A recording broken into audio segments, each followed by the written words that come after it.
Si conclude oggi questo progetto che ha visto un percorso abbastanza impegnativo che ha coinvolto anche tante scuole di Agrigento. Sì, tutte le scuole superiori della città sono coinvolte a questo bellissimo progetto, siamo già alla seconda edizione, che vuole diffondere, promuovere, valorizzare la tradizione siciliana che il Val d'Agragas rappresenta. Fu creato questo centro di ricerca sulle tradizioni popolari siciliane, da diversi mesi le scuole lavorano ad un tema che fu individuato proprio dai dirigenti e dal centro, e quest'oggi concludiamo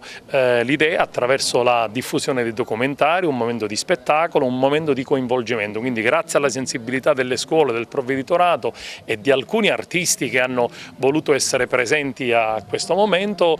siamo veramente contenti e orgogliosi e ci proiettiamo per le edizioni successive. I ragazzi come hanno risposto a questa iniziativa? Ma hanno risposto con grande attenzione, con grande apprezzamento, e ho notato una diversità rispetto all'anno scorso, maggiore stimolo progettuale, maggiore coinvolgimento anche artistico e musicale, perché hanno voluto esprimere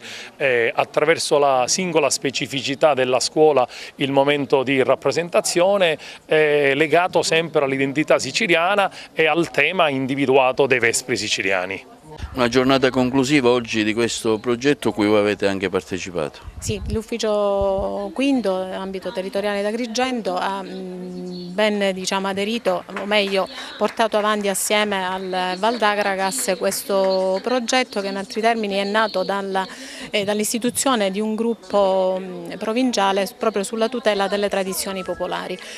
Questo è il secondo anno, oggi la giornata proprio che vede gli studenti presenti qui a presentare, a illustrare quello che hanno realizzato nel corso dell'anno scolastico, e credo che sia fondamentale effettivamente che